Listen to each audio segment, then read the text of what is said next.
Dear students, so beta today we are going to begin with the new category of the problems which fall into the date problems. Okay, children. So as the name suggests itself, you can come to know that in this section, children, we are going to talk about the problems which take care of the dates. Okay, means you have to work on the various kind of dates. Okay, so we will start with very basic problem first of all. So look at the problem number one. In the problem number one, children, it is given that write a program to input a date in day, month and year and to print if that is a valid date or not. Okay बेटा, तो इस programme में हमें केवल ये check करना है कि कोई डेट आपने एक इनपुट की है वो डेट वैलिड है कि नहीं। ठीक है ना। तो डेट वैलिड का मतलब आप समझ सकते हो कि हमें क्या क्या चीज़ें देखनी पड़ेंगी यहाँ पे कि जो मंथ है वो आपका 1 से कम नहीं होना चाहिए, कभी भी मंथ 12 से ज़्यादा नहीं हो सकता, या कोई भी एक सॉरी कोई भी एक स्पेसिफिक मंथ है तो उसकी जो डेट है वो उसमें नंबर ऑफ डे से ज़्यादा नहीं हो सकते। फॉर एग्जांपल हम 31 सितंबर नहीं बोल सकते। क्यों? Because we know that the month of the September have only 30 days. Okay, in the same way in the month of Feb, you know, we cannot have more than 28 days, and if it is a leap year then we can also have the 29 days. Okay, so we have to also see if the number of days of that date are within the range of that month or not. Okay class, so these all things we have to take care. So we are going to start with the problem. So now see what is told that import java.util, you know, the name of the class is given, public static void main scanner input a date ddmmyy। तो आपने क्या यहाँ पे क्या किया, user से ddmmyy की entry ले ली, यानी कि डे, मंथ और ईयर। ठीक है, तो ये देखिए आपने ddmm और वाई ऐसे करके आपने यूज़र से एंट्री ले ली। तो सपोज बेटा हमने यहाँ पे कोई वैल्यूज़ यहाँ पे इनपुट कर लेते हैं। फॉर एग्जांपल जैसे हमने 16/3/2020, ठीक है, यानी कि 16/3 का कितना मतलब हुआ बेटा, 16 मार्च 2020। तो हमें पता लगाना है कि if it is a valid date और नॉट। तो अब आप क्या करोगे, देखिए सबसे पहले तो कुछ बेसिक चीज़ें हैं जो हमें यहाँ पे समझ लेनी है। ठीक है, सबसे पहले तो देखिए यहाँ पे बेटा एक मैंने इंटीजर एरे का यूज किया, INT डेज इक्वल टू 0, 31, 28, 31, 30। तो आप देखिए इंडेक्स नंबर 0 पे क्या स्टोर है बेटा, 0 स्टोर है। इंडेक्स नंबर 1 पे 31, इंडेक्स नंबर 2 पे 28, index 3, index 4, index 5, index 6, index 7, 8, 9, 10 and 11 and 12। तो बेटा इसमें 13 वैल्यूज स्टोर हैं 0 से लेकर 12 तक। और बेटा हर जो इंडेक्स नंबर है वो उस पार्टिकुलर मंथ को रिप्रेजेंट कर रहा है। जैसे फॉर एग्जांपल देखिए यहाँ पे जो सबसे आखिरी इंडेक्स है वो 12 है, यानी कि हम किसकी बात कर रहे हैं, मंथ 12 की। तो 12th मंथ में बेटा जो मैक्सिमम नंबर ऑफ डेज होते हैं कितने होते हैं, 31 होते हैं। 11th वाला जो इंडेक्स है वहाँ पे 30 है, यानी कि हम किसकी बात कर रहे हैं, नवंबर की। ऐसे ही फिर 0 पे आइए, आपको पता है 0 पे कोई मंथ होता ही नहीं है, तो हमने इसलिए देखिए बेटा 0 पे 0 इनपुट कर दिया है। ठीक है, 1 क्या है, जनवरी, जनवरी में 31 डेज हैं। 2 पे कितना है, 21 डेज है। ठीक है, 3 मार्च है, 31, देन अप्रैल, देन मई, जून, जुलाई, अगस्त, सितंबर, अक्टूबर। ठीक है, तो ऐसे बेटा हमने हर मंथ नंबर पे जो उसके इंडेक्स रिप्रेजेंट किया हो रहा है वहाँ पे हमने बेटा उस मंथ के मैक्सिमम नंबर ऑफ डेज को स्टोर कर दिया है। ठीक है, तो इससे हमें बेटा चेक करने में इजी होगा कि कोई भी अगर आपने डेट इनपुट किया है तो उसमें जो डे है वो उस मंथ के टोटल नंबर ऑफ डेज से ज़्यादा नहीं होना चाहिए। ठीक है, इसके बाद बेटा फिर अगली एक चीज़ और बड़ी इंपॉर्टेंट हमें यहाँ सीखनी है। Now we have to check, बेटा आप देखो तो यहाँ पे मैंने अपने एरे के इंडेक्स नंबर 2 पे 28 हमने यहाँ पे स्टोर किया है। 28 का क्या मतलब हुआ कि जो फेब का मंथ होगा, यानी जो मंथ नंबर 2 होगा वहाँ पे 28 डेज होंगे। ठीक है, बट आपको पता है कि अगर लीप ईयर हुआ तो अगर लीप ईयर है तो आपको पता है फिर एक डेज बढ़ जाएगा 29। ठीक है ना। फॉर एग्जाम्पल अगर मैं यहाँ पे 29 लिख दूँ, यहाँ पे जो डी की वैल्यू अगर आपने ये दी होती 29/2/2020, तो अब आपको पता है कि ये वैलिड डेट है। क्यों? क्योंकि ईयर 2020 यानी 2020 was the leap year, it is a leap year, है ना।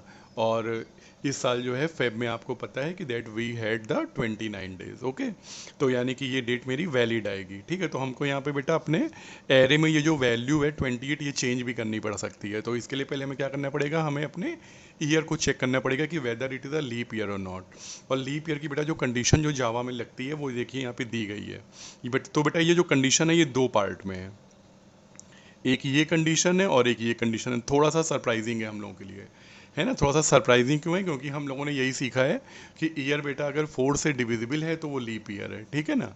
लेकिन बेटा जब आप थोड़ा सा और डीपली जाओगे गूगल पे, अगर थोड़ा सा और काम करो तो आपको क्या मालूम पड़ेगा कि नहीं, लीप ईयर बेटा खाली इतने से ही नहीं सेटिस्फाइड होते जो कंडीशन है, इसमें और भी बहुत सारी चीज़ें एडेड हैं, ठीक है। जैसे आफ्टर 400 ईयर बेटा हम एक एक्स्ट्रा डे अपने कैलेंडर में और ऐड करना पड़ता है। I repeat, after each 400 year we have to add one more extra day to our calendar, ठीक है। लीप ईयर के अलावा भी एक दिन हम लोग फरवरी में ऐड कर देते हैं, ठीक है।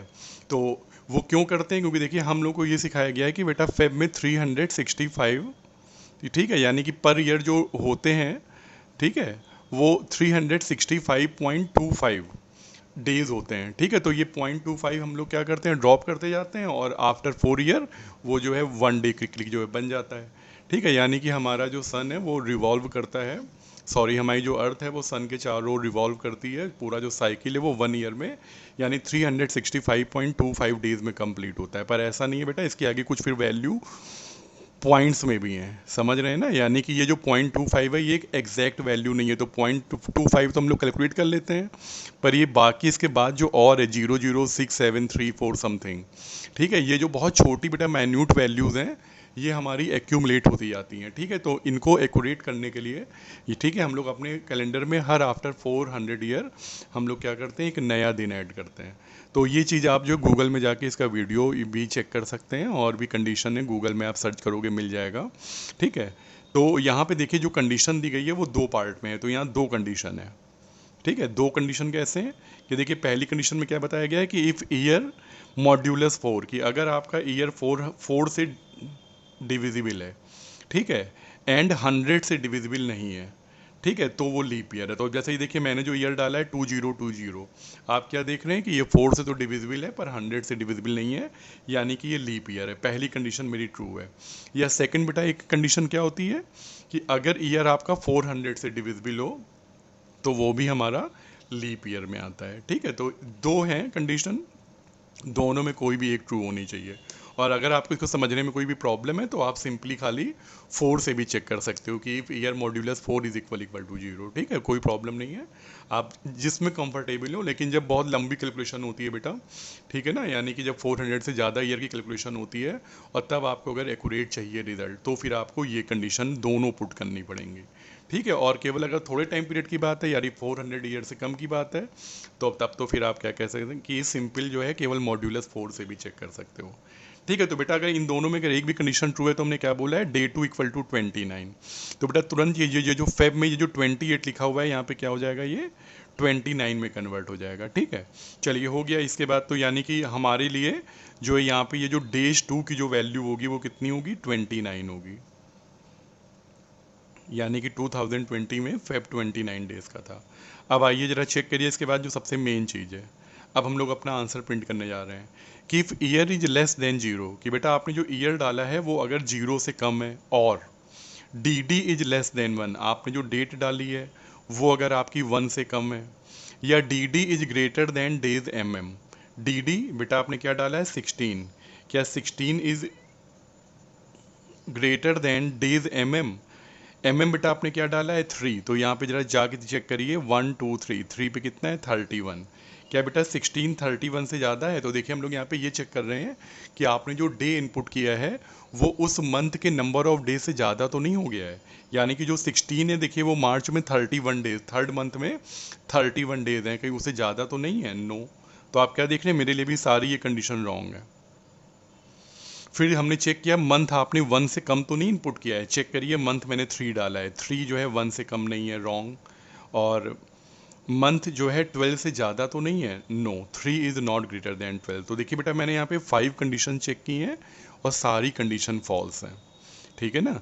आपको पता है बेटा ये मैंने 5 कंडीशन और के साथ ये ज्वाइन की हैं, तो अगर एक भी कोई कंडीशन ट्रू होती तो पता है मेरी डेट इनवैलिड हो जाती, यानी कि अगर मेरा ईयर अगर 0 से कम होता, या डे आपने 1 से कम या उस मंथ के नंबर ऑफ डे से ज़्यादा डाल दिया होता, या मंथ अगर आपने 1 से कम डाला होता, या मंथ आपने 12 से ज़्यादा डाल दिया होता, तो इन पांचों बात में अगर कोई एक भी बात अगर ट्रू हो जाती, एक भी कंडीशन ट्रू हो जाती, तो क्या लिख के आ जाएगा बेटा, डेट इज़ इनवैलिड।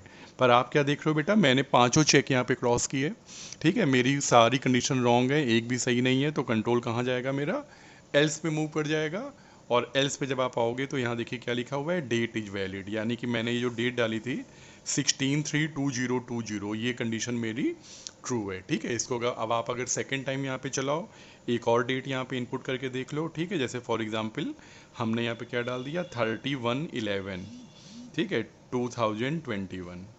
ठीक है, तो जैसे हमने ये डाल दी डेट 31 नवंबर, आप सब जानते हो ये रॉन्ग है। तो क्या होगा बेटा, जब आप यहाँ कंडीशन चेक करोगे, if year is less than 0, wrong, D D is less than 1, wrong, D D is greater than days अब आप ये वाली जो कंडीशन है इसको ध्यान से देखो, डी डी यानी 31, क्या बेटा डेज एम की वैल्यू 11 है, तो 11th वाले मंथ में देखिए कितने होते हैं, 30 डेज होते हैं, तो जो डेज 11 है वो क्या लेके आएगा बेटा, यानी कि क्या जो 31 है वो डेज 11 यानी 30 से ज़्यादा है। यस, सही बात है, तो आप क्या देख रहे हैं, ये कंडीशन ट्रू हो गई। तो बेटा जब ये कंडीशन ट्रू हो गई तो क्या चल जाएगा, system dot out dot println date is invalid, यानी कि डेट इज इनवैलिड प्रिंट होके आ जाएगा। ठीक है, तो आई होप कि आपको समझ में आ गई होगी बात यहाँ पे, कि इन पांचों में से कोई भी कंडीशन ट्रू नहीं होनी चाहिए, अगर एक भी ट्रू हो गई तो डेट हमारी इनवैलिड हो जाती है। ठीक है बेटा, तो ये एक बहुत ही बेसिक प्रोग्राम था। एक्चुअली ये कोई प्रॉब्लम नहीं है बेटा, ये डेट बेस्ड जितनी प्रॉब्लम आती हैं उनमें ये एक छोटे से पार्ट के फॉर्म में अपीयर होता है। ठीक है कि नहीं, तो ये एक हमारी प्रॉब्लम हो गई। इसके बाद फिर और देखते हैं अगली जो प्रॉब्लम है उसमें क्या चीज़ पूछी गई है, और एक चीज़ और बेटा, ये जो डेट बेस्ड प्रॉब्लम है they also appear as well in theory examination as well as in board in practical examination. ठीक है ना, तो ये प्रैक्टिकल और थ्योरी दोनों एग्जामिनेशन में इक्वली अपीयर होते हैं। अब की बार भी बोर्ड की थ्योरी प्रॉब्लम में डेट बेस्ड प्रॉब्लम्स आई हैं। Okay class, so now we move to the second problem. So look at the problem first. The problem says that write a program to input a date and if valid then print it in following format. Input is given as 26/8/2017, यानी बेटा 26 अगस्त 2017, and the output is given as 26 अगस्त 2017। तो देखिए बेटा क्या करना है हमको user से एक डेट की एंट्री लेनी है, और फिर देखिए सबसे पहले जो डे नंबर है 26, उसके आगे देखिए क्या किया गया है, टी एच ऐड कर दिया है, टी एच यानी एक सफिक्स ऐड कर दिया है। ठीक है ना, टी एच। और उसके बाद फिर देखिए जो 8 था, 8 को क्या किया इन्होंने, मंथ के नेम के फॉर्म में प्रिंट कर दिया, यानी 8 नहीं, 8 को हमें अगस्त के फॉर्म में प्रिंट करना है, और जो ईयर है 2017 वो आपका ऐसे ही रहेगा, और मंथ के नाम के बाद हमें कॉमा भी लगाना है। ठीक है, यानी बेटा हम एक फॉर्मेट दे दिया गया है डेट को प्रिंट करने के लिए। ठीक है कि नहीं, तो हमको दो काम करने हैं, पहले हमको चेक करना है डेट वैलिड है कि नहीं, नंबर 1, और नंबर 2 कि एक फॉर्मेटेड वे में हमें डेट को प्रिंट करवाना है। ठीक है, तो कैसे करेंगे ये काम देखते हैं, ये भी बेटा बहुत ईजी है, पहली बार कर रहे हैं हम लोग, लेकिन अब आप धीरे धीरे आप समझ जाओगे। तो देखिए सबसे पहले हमने क्या किया बेटा, जैसे ही प्रोग्राम रन हुआ आप अंदर आओगे यूज़र से DDMMYY, ठीक है, डे मंथ और ईयर की एंट्री ले लीजिए। ठीक है, तो सपोज बेटा हमने यहाँ पे DDMM और YY हमने यहाँ पे 3 चीज़ों की यूज़र से एंट्री ले ली। ठीक है, और आपने सपोज क्या डाल दिया, 23, ठीक है, 5/2020, सपोज हमने ये एग्जाम्पल ले लिया। ठीक है ना, 23rd, और ये हमने 5th मंथ डाल दिया, मई हो गया। ठीक है, यानी 23rd मई 2020। अब ये कैसे काम करेगा इसके लिए देखते हैं हम लोग। तो बेटा सबसे पहले तो हमें ये पता लगाना है डेट वैलिड है कि नहीं, तो ये आप अभी अभी सीख के आए हो, तो ये जो फर्स्ट 4 लाइन्स हैं, अगली जो 4 लाइन्स हैं ये आपको क्लियर होंगी कि हम क्या करेंगे बेटा। सबसे पहले एक डेज नाम का एरे बनाएंगे। ठीक है, इसमें अब आपको पता है कि जितने भी यहाँ पे दिए गए हैं इंडेक्स, ठीक है, वो इंडेक्स अपने मंथ के मैक्सिमम नंबर ऑफ डेज को रिप्रेजेंट कर रहे हैं। तो हमने 0 से लेके, ठीक है, 0 1, सॉरी हमने यहाँ पे थोड़ी नंबरिंग गलत हो गई है, 11 एंड 12 से करके हमने बेटा यहाँ पे सारे मैक्सिमम नंबर ऑफ डेज यहाँ पे बना लिए। ठीक है, इसके बाद हमने फिर क्या किया, हमने चेक किया लीप ईयर है कि नहीं। अगर बेटा लीप ईयर है, जैसे देखिए 2020 लीप ईयर है, तो डेज 2 = 29, तो वो जो इंडेक्स नंबर 2 है जहाँ पे 28 है, वहाँ पे क्या हो जाएगा बेटा, 29 हो जाएगा। इसके बाद फिर हमने यहाँ पे अपने वैलिडिटी वाली कंडीशन चेक की कि if year is 0, days less than 1 और days are greater than the days उस मंथ की टोटल नंबर ऑफ डेज से अगर डेट ज़्यादा है, या मंथ 1 से कम है, या मंथ अगर 12 से ज़्यादा है। तो बेटा अगर आप ये चेक करो सारी कंडीशन, मेरी जो मंथ है वो भी रेंज में है, ईयर भी मेरा 1 से कम नहीं है, और ये जो 23 है ये डेज 5, तो डेज 5 पे जाइए, कितना होता है बेटा, जो मई का मंथ है 31, तो ये 31 से ज़्यादा भी नहीं है। तो आप क्या देख रहे हो, पांचों कंडीशन बेटा मेरी रॉन्ग है। है ना, पांचों कंडीशन रॉन्ग है, यानी कि मेरी डेट वैलिड है। सही है ना, अगर एक भी कोई कंडीशन ट्रू होती तो क्या लिख के आ जाएगा, डेट इज इनवैलिड। तो यानी कि बेटा पांचों कंडीशन रॉन्ग है, तो मेरा कंट्रोल कहाँ पे आ जाएगा, एल्स में आ जाएगा। ठीक है, यानी कि मेरा एक काम तो हो गया, मैंने चेक कर लिया कि मेरी डेट वैलिड है। इसके बाद अब बेटा हम अपना अगला काम शुरू करेंगे। ठीक है, अगले काम में हम लोग को क्या करना है, हम लोग को ये देखना है कि इसको फॉर्मेटेड वे में प्रिंट करें। तो फॉर्मेटेड वे में प्रिंट करने के लिए एक काम तो आपको पता है कि मुझे मंथ को नेम में प्रिंट करना है। जैसे आपने तो मंथ में 8 इनपुट किया है, but we have to print it in the name. For example 8 will be printed as August. ठीक है, if you input 2 then it will be printed as February. तो हम लोगों को यहाँ पे सबसे पहले काम बेटा मैंने क्या किया, अब ज़रा ध्यान से देखिएगा। मैंने यहाँ पे एक स्ट्रिंग एरे बना लिया। ठीक है, स्ट्रिंग मॉन इक्वल टू, और फिर अब देखिए कर्ली ब्रेस के अंदर पहला जो सेट है डबल इन्वर्टेड कोट्स का, वो क्या है, जीरो, और ये ब्लैंक है। ठीक है, क्योंकि हमें पता है जीरो पे कोई मंथ होता ही नहीं है। फिर इंडेक्स नंबर 1 पे देखिए डबल कोट्स के बीच में मैंने क्या लिख दिया, जनवरी। तो जो पहली वैल्यू बेटा मैंने अपने स्ट्रिंग एरे में डाली वो जनवरी, और वो इंडेक्स नंबर 1 पर है। 2 पे फरवरी है, फिर 3 पे मार्च, ऐसे ही आप आगे बढ़ते जाओ। 4 पे 5, 6, 7, 8, 9, 10, 11 और 12। तो बेटा हमने क्या किया है, हमने सारे मंथ के नेम एक सीक्वेंस में दे दिए, इंडेक्स नंबर 0 से लेके इंडेक्स नंबर 12 तक। और इंडेक्स नंबर 0 आप जानते हो ब्लैंक है, क्योंकि जीरो जैसा कोई मंथ नहीं होता। इसके बाद बेटा फिर जो मेन जो हमको यहाँ पे प्रोग्रामिंग करनी है, जो थोड़ा सा ट्रिकी भी है पर इजी भी है, अब आपके लिए कोई प्रॉब्लम नहीं है। बेटा मुझे अपनी डेट के बाद एक सफिक्स ऐड करना है 2 अल्फ़ाबेट का। तो आप जानते हो जैसे फर्स्ट, सेकंड, थर्ड, तो फर्स्ट में देखिए 1 के आगे क्या ऐड हो रहा है, ST ऐड हो रहा है। ठीक है, ऐसे ही सेकंड में आप क्या देखते हो कि 2 के आगे ND लगाना पड़ेगा। थर्ड में आप क्या देखते हो कि RD लगाना पड़ेगा। फिर फोर्थ, फिफ्थ, सिक्स, इन सब के आगे TH ऐड होगा। ठीक है ना, तो मुझे बेटा 1 से लेके 31 तक, आप जानते हो कि मैक्सिमम 31 डेज होते हैं किसी मंथ में। तो बेटा हमें अपनी डेट को चेक करके उसके अकॉर्डिंगली एक सफिक्स हमें यहाँ पे सेट करना है कि हम डेट के बाद क्या सफिक्स ऐड करेंगे। तो इसके लिए देखिए मैंने यहाँ पे एक वेरिएबल ले लिया, string SF equal to null. ये क्या चीज़ है बेटा, सफिक्स है जिसकी वैल्यू अभी नल है। अब देखिए हमने यहाँ जो लिखी है कंडीशन समझिएगा, if DD equal to 1, DD equal to 21 और DD इक्वल टू 31। तो आप बेटा पता है आपको कि अगर डे अगर 1 है, 21 है या 31 है, तो इसके आगे हम क्या लगाते हैं, ST लगाते हैं। तो मैंने देखिए सफिक्स में क्या वैल्यू स्टोर कर ली, ST स्टोर कर ली। अगर बेटा DD 2 और 22 है तो आप ND ऐड करोगे, और अगर डे अगर आपका 3 या 23 है तो RD ऐड करोगे, और एल्स, और अगर इन तीनों के अलावा कुछ है तो बाकी सबके आगे हम लोग क्या ऐड कर देते हैं, TH। तो अब आप देखो मेरी क्या डेट है बेटा, 23 है। तो 23 के लिए देखिए कौन सी ट्रू हो रही है कंडीशन, ये भी नहीं है, ये भी नहीं है, ये है। तो ये देखिए बेटा क्या वैल्यू आ जाएगी, सफिक्स में वैल्यू हमारी क्या आ जाएगी, ऐड होके RD। ठीक है ना, तो यानी कि बेटा मुझे 23 के आगे 23 लगाना पड़ेगा। इसके बाद अब आप आगे आ जाइए, और अब आ गया final time to print the result. तो मैंने क्या बोला, system dot out dot println date is DD। अब देखिए सबसे पहले क्या प्रिंट करेगा, ये DD, क्या वैल्यू है DD की, 23। तो यहाँ पे लिख के आ जाएगा 23। इसके बाद फिर आप ध्यान दीजिए DD के बाद क्या चीज़ मैंने लगाई, SF, क्या वैल्यू है, RD। तो ये देखिए 23। फिर इसके बाद फिर ब्लैंक स्पेस है तो एक ब्लैंक स्पेस आ जाएगा। फिर मैंने कहा मॉन MM की वैल्यू बेटा आपने 5 डाली है। ठीक है, तो अपने मंथ वाले एरे में जाइए जो आपने स्ट्रिंग एरे बनाया था, और इसके इंडेक्स नंबर 5 पे जाइए। इंडेक्स नंबर 5 पे देखिए क्या लिखा हुआ है, मई। तो यहाँ पे लिख के आ जाएगा मई। ठीक है, मई के बाद फिर आगे बढ़िए मंथ MM के बाद, तो यहाँ पे बेटा ये मई प्रिंट करेगा, और मई के बाद फिर कॉमा, एक कॉमा आ जाएगा। फिर इसके बाद एक ब्लैंक स्पेस, और फिर वाई की वैल्यू क्या डाली थी आपने, 2020। तो ये देखिए आपका जो आंसर है बेटा वो ऐसे आ जाएगा, 23 में 2020। ठीक है, 2020। और आपको पता है कि ये सारा काम बेटा तभी होगा जब आपकी डेट वैलिड है। अगर आपने रॉन्ग डेट डाल दी तो आपको पता है कि वो यहीं पे एंड हो जाएगा, डेट इज इनवैलिड बताएगा, फिर एल्स में आएगा ही नहीं, सीधे प्रोग्राम आपका मेन के एंड पे आ जाएगा और प्रोग्राम ओवर हो जाएगा। सही है ना, तो बेटा ये प्रोग्राम बहुत सिंपल और इम्पॉर्टेंट, और अब की बार बोर्ड एग्जाम में भी आया था। क्लियर है सबको, तो चलिए फिर अगली बार मिलेंगे तो हम लोग और कुछ प्रॉब्लम्स करेंगे। Okay, thank you very much.